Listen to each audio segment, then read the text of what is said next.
అరుణాచల క్షేత్రంలో ఆ దేవాలయ ప్రాంగణం అత్యద్భుతమైనటువంటి ప్రాంగణం. బహుశः దక్షిణ భారతదేశం మొత్తం మీద ఏ దేవాలయంలోనూ కూడా అంత పెద్ద గోపురాలు మీకు ఎక్కడా కనపడవు. అంతంత పెద్ద పెద్ద గోపురాలు. ప్రత్యేకించి అరుణాచల క్షేత్రంలో తూర్పు గోపురం శ్రీకృష్ణదేవరాయల వారు కట్టించారు. శ్రీకృష్ణదేవరాయల వారు కట్టించినటువంటి ఆ గోపురం ఇక అంత పెద్ద గోపురం మీకు ఎక్కడా కనపడదు. దాన్ని ఎవరైనా ఇలా తలెత్తి చూడవలసిందే. అబ్బా ఎంత పెద్ద గోపురం అంటారు. అంత గొప్ప గోపురం. అరుణాచల క్షేత్ర వైభవంలో గొప్పతనం ఏమిటంటే దాని ఉత్తర గోపురాన్ని కట్టించేటువంటిది ఒక ఆడావిడ. ఆ స్త్రీమూర్తి పేరు అమ్మణ్ణి అమ్మన్. ఆవిడ చాలా చిత్రమైన వ్యక్తి. ఆవిడ పరమశివుని యొక్క అనుగ్రహం చేత ఆవిడికి గొప్ప యోగశక్తులు కలిగాయి. ఆవిడికి గోపురం కట్టించాలని కోరిక. ఆవిడ ప్రతి ఇంటి ముందుకి వెళ్ళి గోపురం కట్టడానికి చందా అడిగేది. డబ్బులు లేవంటారేమోనని ఆవిడ ఇంటి ముందు నిలబడి ఆ ఇంట్లో ఇనప్పెట్టె ఎక్కడుందో, ఇనప్పెట్టెలో ఎక్కడ డబ్బు పెట్టారో ఆ డబ్బు ఎంత ఉందో చెప్పేది. ఇంట్లో ఎక్కడెక్కడ దాచారో, ఎక్కడెక్కడ దాచిన డబ్బు ఎంత ఉంటుందో చెప్పి గోపురం కడుతున్నాను డబ్బు ఇమ్మని అడిగేది. అడిగిపోయి పట్టుకెళ్ళి డబ్బు ఉండేవారు.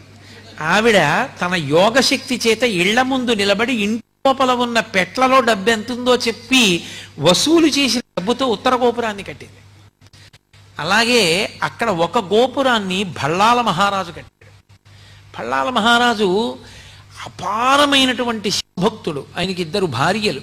ఆయన విభూతి పుండ్రాలు పెట్టుకుని బొట్టు పెట్టుకుని ఏ శివభక్తుడైనా జంగమదేవరైనా సరే కోరినది ఇచ్చేస్తుండేవాడు. అటువంటి భళ్ళాల మహారాజు గారు రాజ్యం చేస్తున్న రోజుల్లో ఆయనకి సంతానం లేదు. సంతానం లేకపోయినా ఆయన పరమశివుని యందు అంత భక్తితో రాజ్యం చేస్తున్నాడు.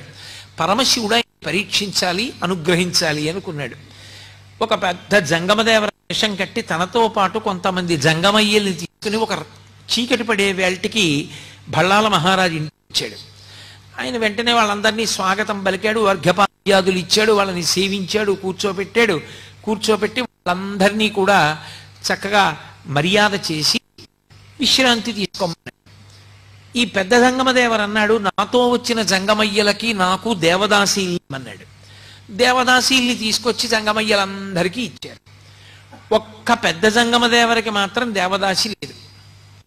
అయ్యో ఈయనకి ఒక్కడికి దేవదాసిని ఇవ్వలేని అని బాధపడినటువంటి రాజు తల పట్టుకుని కూర్చుంటే ఆయన 2వ భార్య పేరు చెల్లమ్మ. ఆవిడ వచ్చింది, ప్రభు మీరు చింతపడకండి, శివసేవలో లోపం రాకూడదు, నేను దేవదాసిగా ఆయన దగ్గరికి వెడతానంది.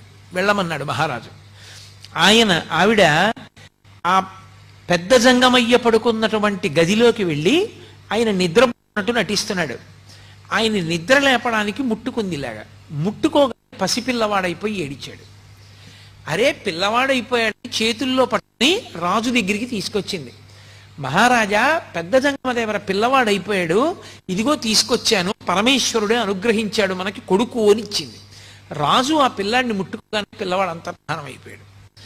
అంతర్ధానం అయిపోయి కొడుకులు లేరు అని వగచావు కాబట్టి నీకు నేనే కొడుకునవుతున్నాను. నేనే కొడుకునై నీ శ్రాద్ధ కర్మ నేనే చేస్తాను ప్రతి సంవత్సరం. నీ శరీరం పడిపోయినప్పుడు నీకు సంస్కారం నేనే చేస్తానన్నాడు. ఇప్పటికి దాదాపు 6 నుంచి 700 సంవత్సరములైంది.